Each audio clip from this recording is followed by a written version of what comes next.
कभी सोचा है कि साइबर सिक्योरिटी में करियर का रास्ता कैसा होता है? अक्सर लोगों को ये काफ़ी मुश्किल और कह लें कि पेचीदा लगता है।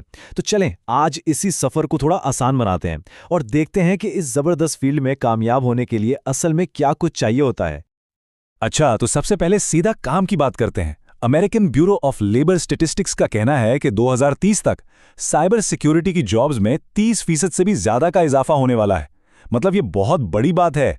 इससे साफ पता चलता है कि इस फील्ड में एक्सपर्ट्स की डिमांड कितनी तेजी से बढ़ रही है।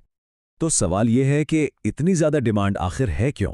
सीधा सा जवाब है, क्योंकि आजकल हर चीज़ को प्रोटेक्शन चाहिए।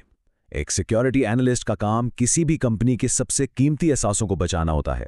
अब ये असासे सर्वर्स जैसी फिजिकल चीज़ें भी हो सकती हैं और पर्सनल डेटा या कंपनी के सीक्रेट जैसा डेटा भी। सोचें, ये लोग डिजिटल दुनिया के गार्डियंस हैं। तो फिर इस फील्ड में पहला कदम क्या है? कोई टेक्निकल टूल सीखना? नहीं। किसी भी टूल से पहले सबसे जरूरी चीज है एक खास किस्म की सोच को अपनाना, जिसे हम कहते हैं सिक्योरिटी माइंडसेट। अच्छा, तो ये सिक्योरिटी माइंडसेट आखिर है क्या चीज? चलें, इसको जरा समझने की कोशिश करते हैं, क्योंकि सच पूछें तो यही वो बुनियाद है जिस पर हर कामयाब सिक्योरिटी करियर खड़ा होता है। आसान लफ्ज़ों में कहें तो सिक्योरिटी माइंडसेट का मतलब है कि हर वक्त खतरात को भांपने की कोशिश करना। यानी किसी भी सिस्टम, ऐप या डेटा में कहाँ कमजोरी हो सकती है, कहाँ से हमला हो सकता है, उसे मुसलसल ढूंढते रहना। इसका मतलब यह हुआ कि हर चीज़ को एक मुमकिना खतरे की नज़र से देखना पड़ता है। ये जो बात यहां लिखी है ना, ये इस आइडिया को बिल्कुल साफ कर देती है। ये सोच आपको ये मानने पर मजबूर कर देगी कि माउस का हर एक क्लिक सिक्योरिटी ब्रीच का बायस बन सकता है। यही वो अलर्टनेस है, वो चौकन्नापन है जो एक सिक्योरिटी प्रोफेशनल को हर वक्त हर लम्हे रखना पड़ता है। ठीक है, माइंडसेट की बात तो हो गई, लेकिन असल काम में यह सोच नज़र कैसे आती है? देखें, एक एनालिस्ट का काम सिर्फ खतरे को पकड़ना नहीं होता, बल्कि इससे भी अहम काम यह है कि इस खतरे के बारे में सही लोगों को सही तरीके से बताया भी जाए। अब काम के दौरान ना दो लफ्ज़ बार बार सामने आते हैं। एक है सिक्योरिटी इवेंट और दूसरा है सिक्योरिटी इंसिडेंट। इनमें फ़र्क समझना बहुत ज़रूरी है। मिसाल के तौर पे किसी ने गलत पासवर्ड डाला, ये एक इवेंट है। हो सकता है कोई बड़ी बात ना हो, भूल गया हो, लेकिन अगर कोई हज़ारों बार गलत पासवर्ड ट्राई करके सिस्टम में घुस जाए तो अब ये एक इंसिडेंट बन गया है, यानी एक असली खतरा।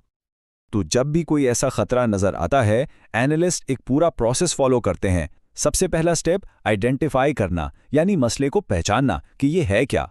दूसरा ट्रियाज, इसका मतलब है ये देखना कि मसला कितना बड़ा है, कितना सीरियस है। और तीसरा एस्केलेट करना, यानी मामले को किसी ज़्यादा सीनियर या तजुर्बाकार टीम मेंबर के पास भेज देना। मगर वो ये मामला लेकर जाते किसके पास हैं? और जिन लीडर्स के पास जाते हैं उन्हें किस बात की फिक्र होती है?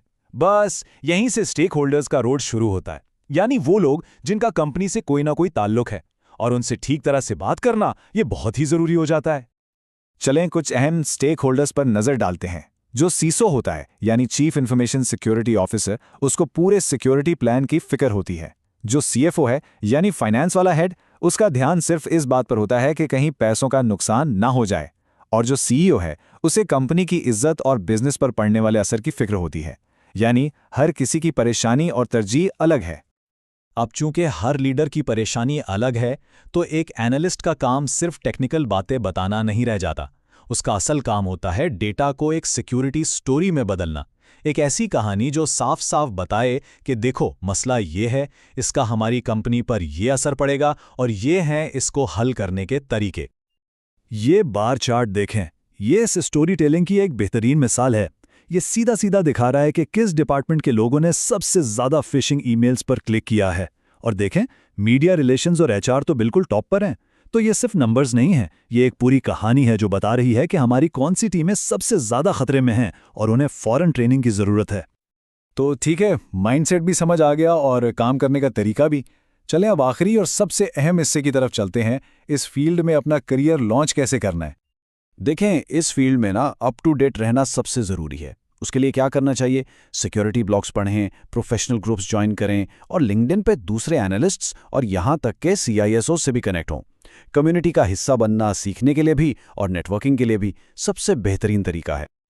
और फिर जब इंटरव्यू की बारी आती है ना, तो वहाँ कामयाबी का सबसे बड़ा राज क्या है? वो है अपने तजर्बे को एक ज़बरदस्त कहानी की शक्ल में पेश करना।